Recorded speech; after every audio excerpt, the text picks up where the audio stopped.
Thank you everyone for joining us today.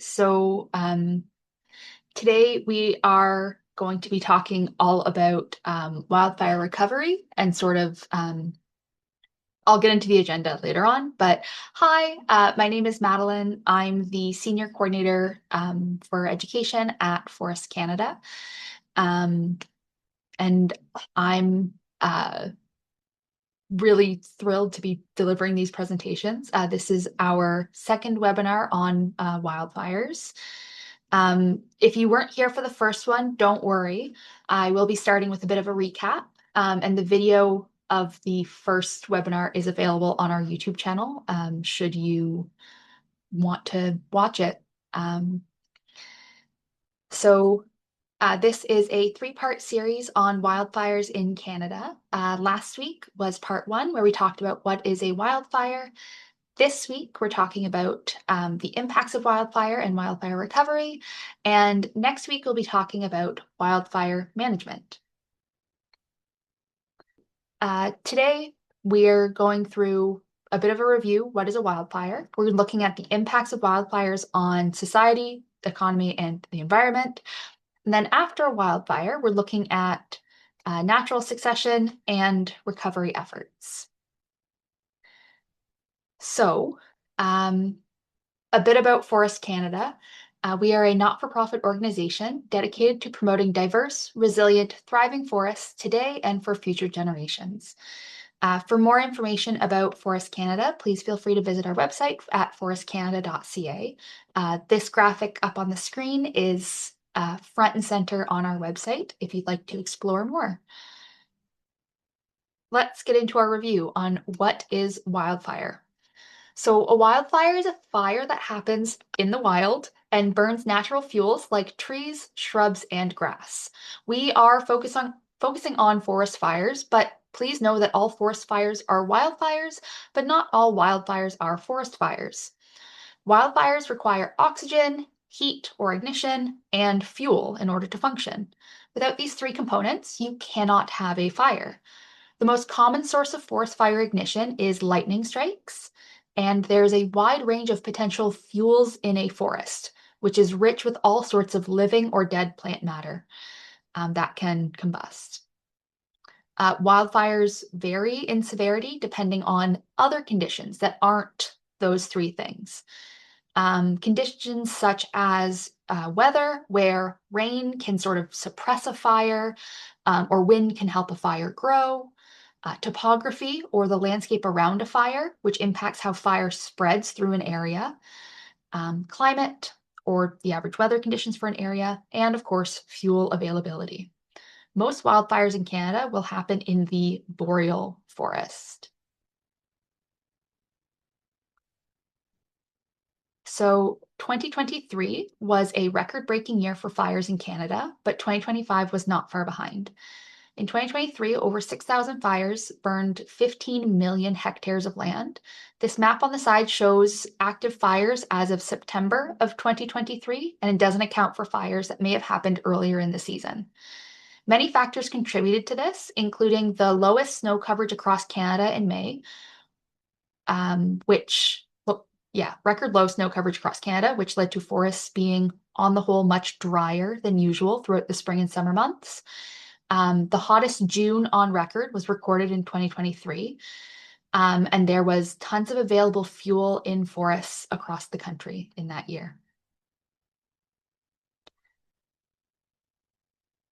With a climate that is broadly becoming warmer and drier, we're seeing conditions that can lead to more frequent, severe, and widespread wildfires. We're also seeing an increase in extreme weather events, such as droughts and heat waves that can dry out a forest and make fuel more available, in addition to events such as thunderstorms, which can increase the amount of fires started by lightning.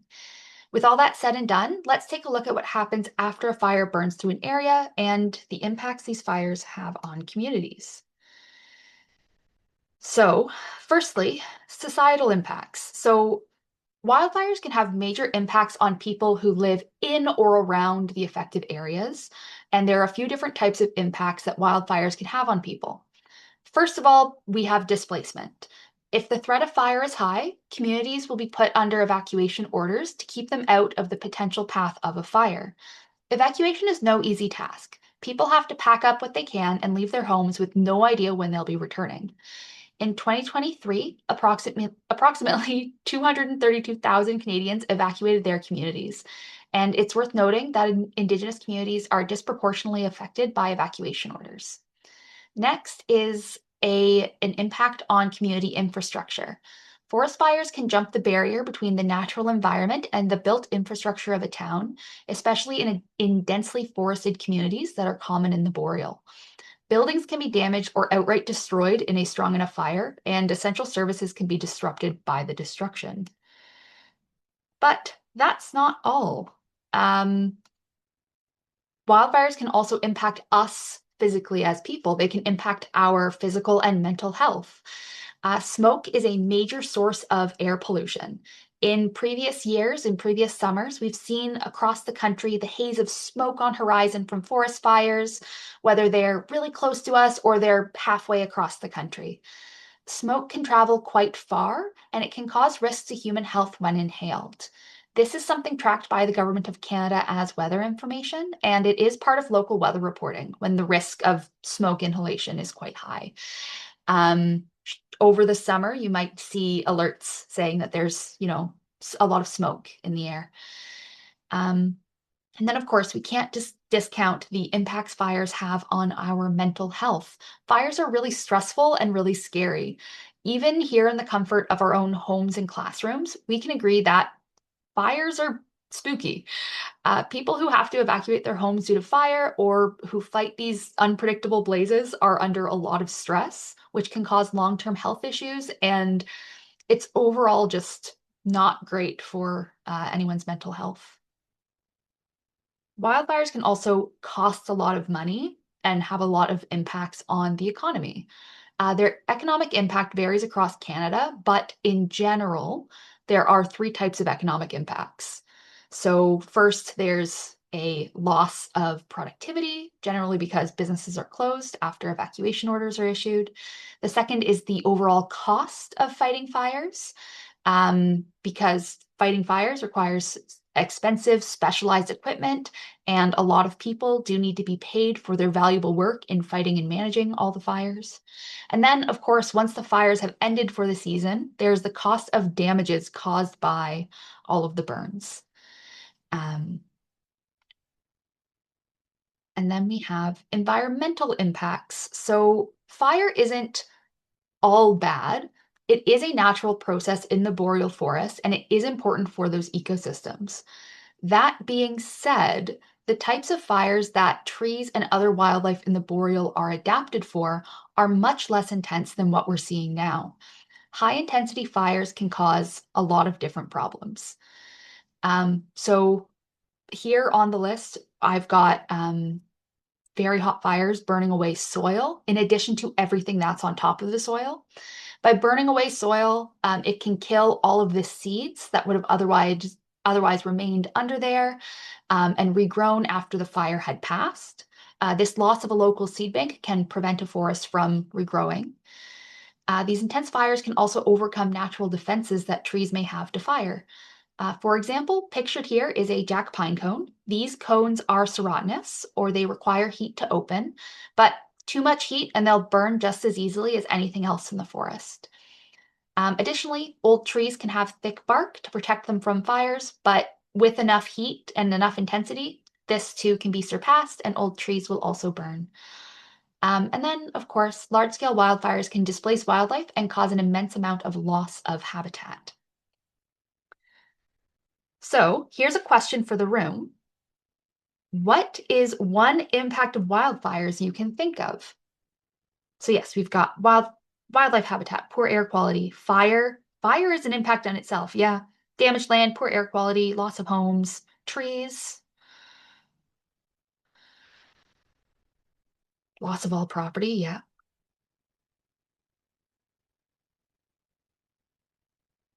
All right, we've got some good answers. Great to see.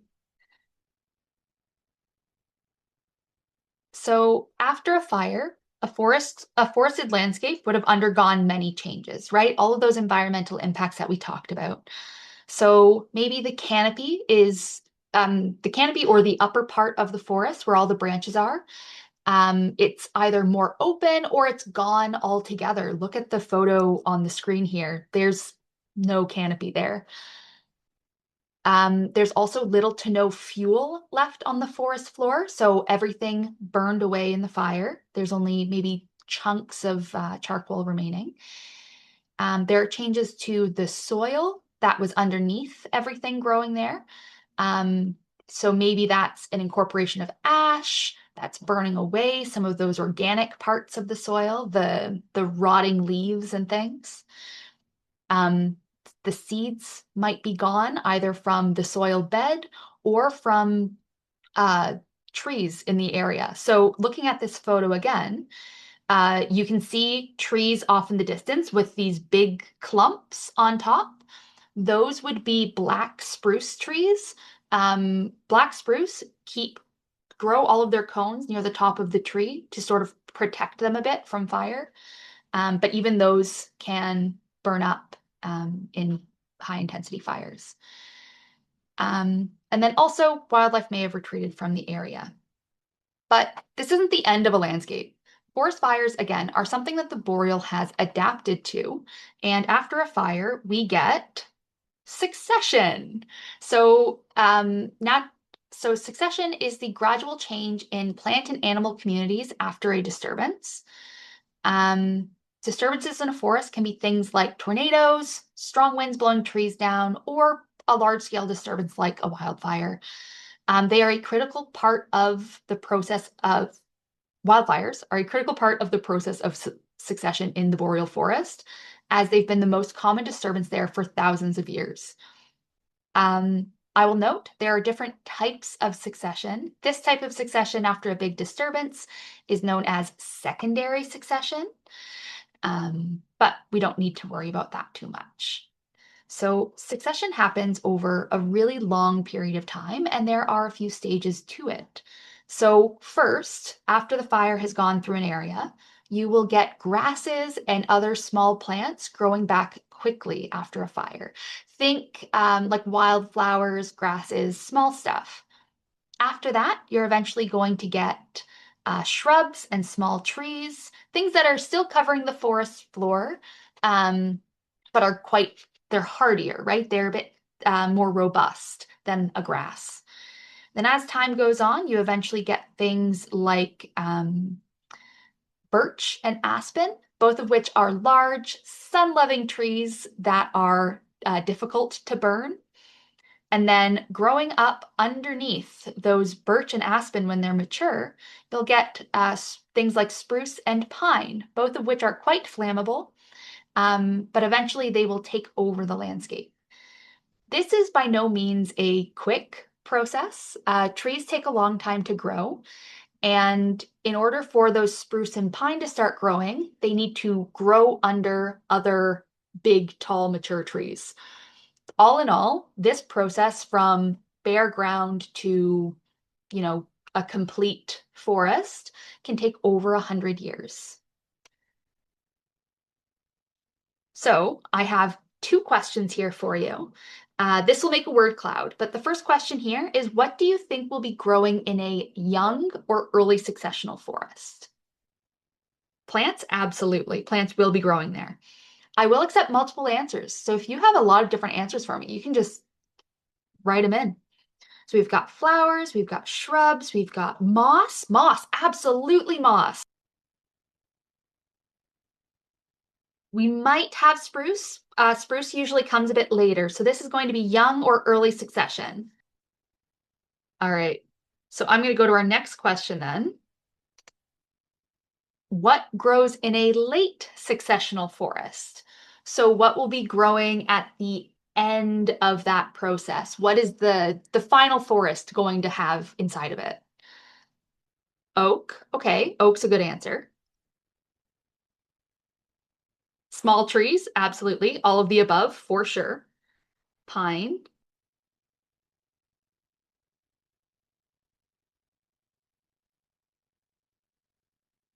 maple trees, sure.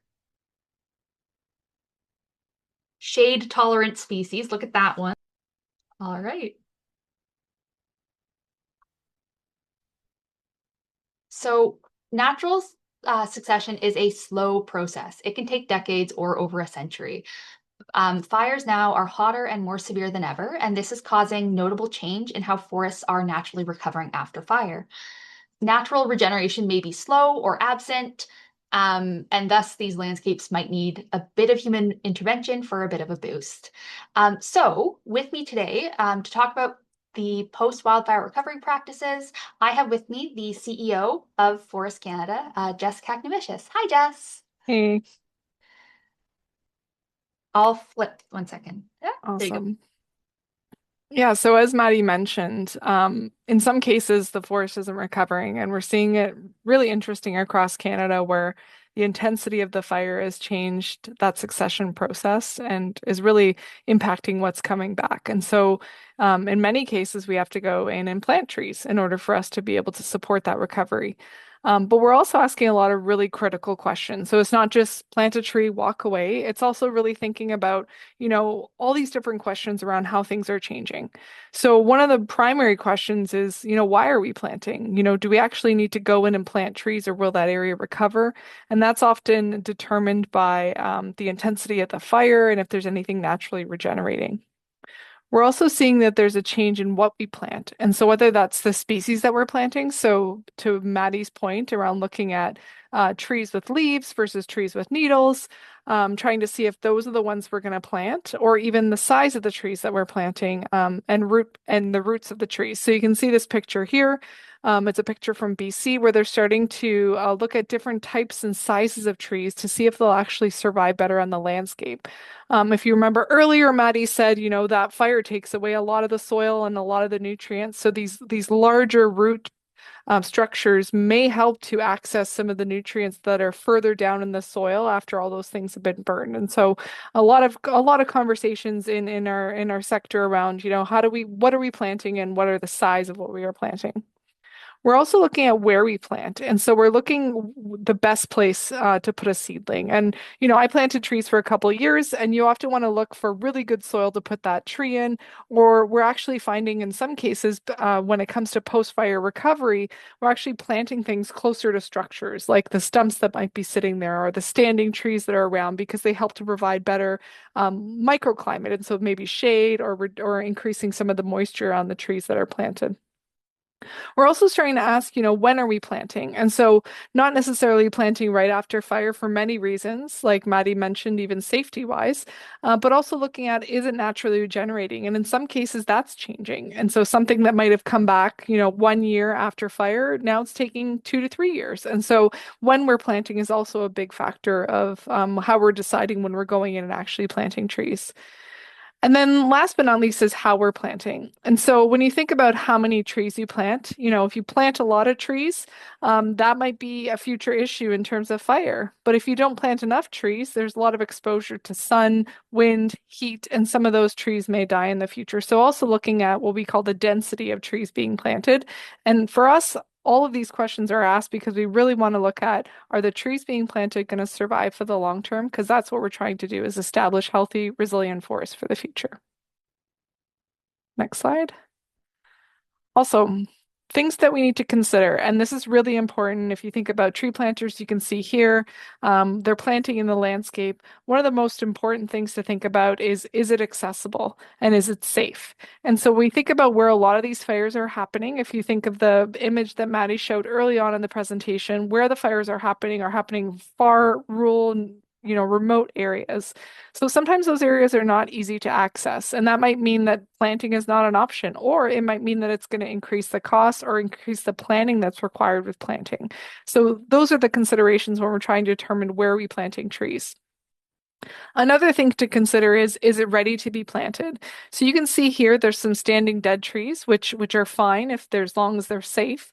But in some cases, those trees might need to be removed to improve safety and also just improve the site for planting.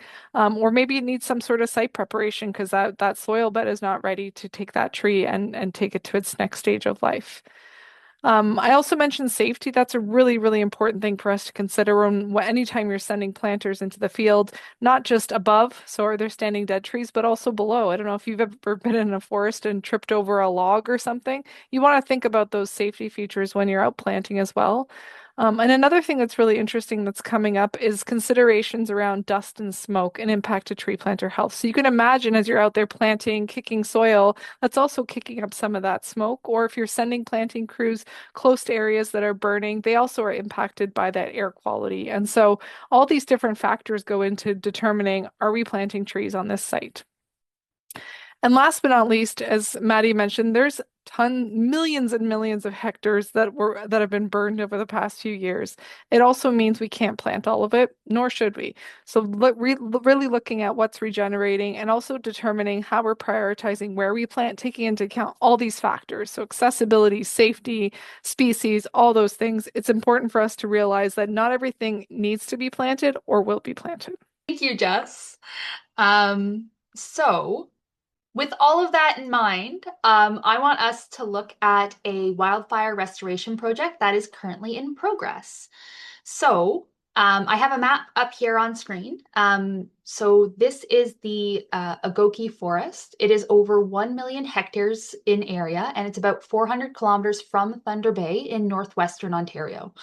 Looking at this map, you can see where it is relative to the shore of Lake Superior, which is the southern part of that map. So in 2023, two large wildfires tore through this forest, devastating the wildlife habitat and impacting Indigenous communities in the area. Due to the intensity of these fires, the damaged areas showed no signs of regeneration. So Integrity Reforestation, a company that implements large-scale reforestation projects, and Agoke Development LP, a First Nations-led organization co-owned by Airland First Nation, Martin Falls First Nation, and Admatung First Nation, developed a restoration plan focusing on the most critically impacted sites to rebuild habitat. They then found partners, including nurseries and funders, to support planting over multiple years. One of their partners is us here at Forest Canada. So we've supported over 1.2 million trees to be planted in 2025 and 2026 in the Agoki Forest, with the goal of restoring the forest and potentially benefiting wildlife habitat. So growing trees is not a fast process by any means. The trees going in the ground are often a few years old, even at that very small size you saw in some of the photos just showed and the photo here. So it will take a long time for these trees to grow, and it's debatable how many of them will survive, but it's by and large much faster than if the landscape was sort of left to its own.